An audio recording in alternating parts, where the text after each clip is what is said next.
मक्खन खिलाऊंगी। विचार किया।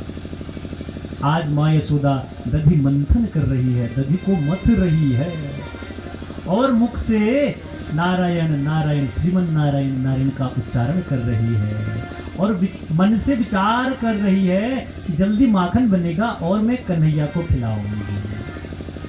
आज यशोदा की स्थिति क्या हो गई? मनसा, वाचा और कर्मणा, तीनों स्थिति एक बिंदु पर आ गई। दधि मंथन किसके लिए कर रही है? कृष्ण के लिए। मन से क्या बोल रही है? नारायण। और शरीर क्या कर रहा है? दधि को मथ रहा है। मनसा, वाचा और कर्मणा की स्थिति एक बिंदु पर आ गई। भगवान सोए हुए थे। भगवान जैसे ही सोए हुए थे, भगवान ने माँ यशोदा को देखा, मेरे लिए दधि मथ रही है और मुख से मेरा नाम ले रही है, मन से मुझे याद कर रही है। भगवान ने कहा परीक्षा ली जाएगी, जब तक परीक्षा देंगे नहीं तो उत्तीर्ण होंगे नहीं। भगवान भी हमारी परीक्षा लेते हैं।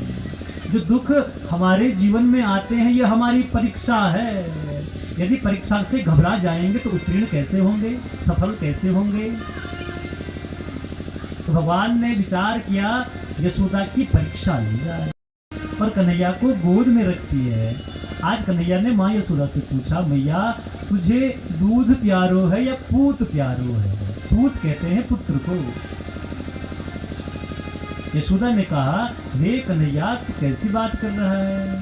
तू तो मेरे आंखों का सितारा है, मैं तुझसे अगाध प्रेम करती हूँ, ये दूध क्या है? उसी समय पास में एक विशाल बर्तन में दूध रखा है। भगवान ने अग्निदेव को आदेशित किया है, अग्नि ने अपनी लौ को बढ़ाया है। दूध जैसे ही उबाल आने वाला है, नीचे गिरने वाला है, माँ यशोदा कन्हैया को नीचे छोड़ देती है और दूध को बचाने के लिए चले जाती है।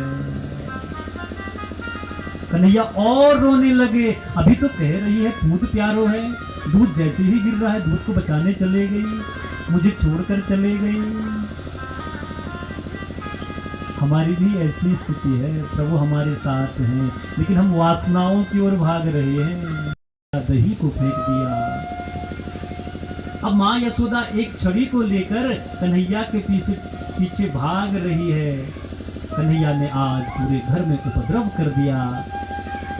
यशोदा छड़ी को पकड़कर कन्हैया के पीछे दौड़ रही है।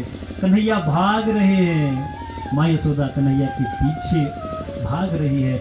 माँ यशोदा कहती है कन्हैया रुक। कन्हैया कहते हैं माँ पहले छड़ी को फेंको, पहले छड़ी को फेंको, मैं तुम्हारे पास आ जाऊंगा। ये विषय वासनाएं रूपी छड़ी जब तक हमारे हाथ पर रहेगी तब तक कन्हैया पकड़ में नहीं आएंगे।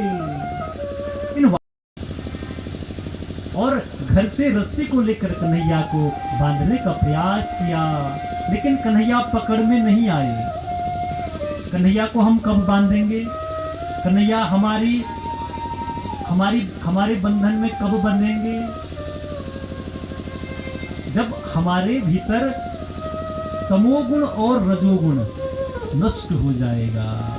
वो रस्सी 2 अंगुल छोटी हो जाती है। वो 2 अंगुल क्या है? हमारे भीतर रजोगुण और तमोगुण जब तक रहेगा कन्हैया पकड़ में नहीं आएंगे। अहंकार, मैं बड़ा, तामसी प्रवृत्ति, मैं सबसे श्रेष्ठ, जब तक ये विचार हमारे भीतर नहीं आते रहेंगे तब तक कृष्ण पकड़ में कैसे आएंगे? और उस ओखल पे बांधने के बाद कन्हैया ने यमलार्जुनों का उद्धार किया। यमलार्जुन प्रकट हुए हैं और कन्हैया की बड़ी सुंदर स्तुति कर रहे हैं। वाणी गुणानुकथने श्रवणो कथायां हस्तोच कर्म सुमन स्तव पादयोर्ना स्मृत्या शिरस्निवास जगत् प्रणामे सृष्टिं सतां दर्शने सुभवतनूना। यमलार्जुन प्रार्थना कर रहे हैं, वाणी गुणानुकथने श्रवणो कथाया। हे प्रभु, हमारी वाणी सदैव आपका ही गुणगान करता रहे। हमारा चित्त सदैव आपकी कथा में लगा रहे, हमारे ये हाथ सदैव आपकी ही सेवा करते रहें, आपका ही कीर्तन करें। भगवान ने यमलार्जुनों का उद्धार किया है। अब नंद बाबा, उपनंद और सारे सखाओं ने अब निश्चय किया है कि गोकुल को छोड़कर अब वृंदावन की ओर जाएंगे। लोग जंगल में, वन में भोजन एक साथ करेंगे। भोजन करने का भी नियम है, भोजन सदैव एक साथ करना चाहिए। यदि हम गृहस्थ में हैं तो एक साथ बैठकर भोजन करना चाहिए, लेकिन आज की कैसी व्यवस्था है, हमारे सखाओं को आदेशित किया है जिसके घर में जो भी है वो लेकर आओ। कोई माखन ले जा रहा और मधुमंगल जैसे ही सुनता है कि आज कन्हैया ने कुछ मांगा है, मधुमंगल देखता है कि घर में कुछ है ही नहीं, क्या मैं कन्हैया को भोग लगाऊं, क्या कन्हैया को दूं। घर में रखी हुई कई दिनों की खट्टी छाछ को जब मधुमंगल देखता है और विचार करता है कि इसके अतिरिक्त कुछ है ही नहीं कन्हैया को देने के लिए, मधुमंगल ने उसी मटके को उठाकर आज कन्हैया के पास पहुंच रहा है। तो कोमल कोमल माखन खाने वाला है, क्या वो मेरी इस खट्टी छाछ को स्वीकार करेगा, ग्रहण करेगा? मधुमंगल जैसे ही कन्हैया के पास पहुंचने वाला होता है, उस मटके को फोड़ देता है और कहता है, मैं कन्हैया को ऐसा भोजन नहीं करा सकता, वो तो माखन मिश्री खाने वाला है। भगवान ने मधुमंगल के मन की बात जान ली, भगवान मन की बात जान लेते हैं।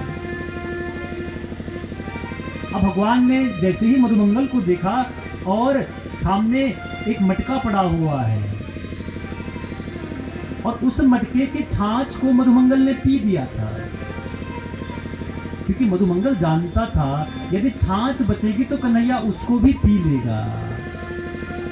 मधुमंगल ने छाछ को ग्रहण किया था।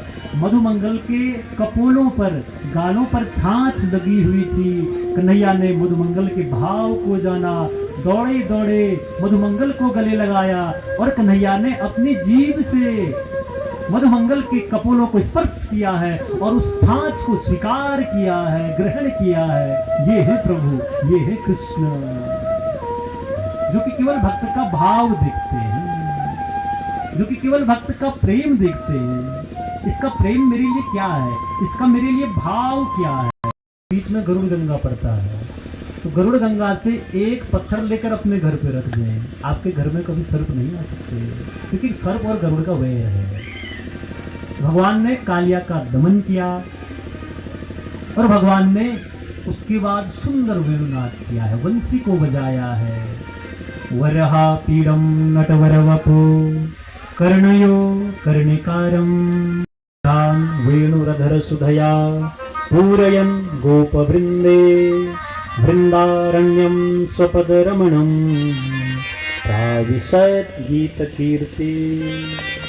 भगवान ने सुंदर वेणुनाद किया है, वंशी को बजाया है और वंशी की तान इतनी मधुर थी, इतनी सुंदर थी, जैसे ही गोपियों ने वंशी की तान को सुना,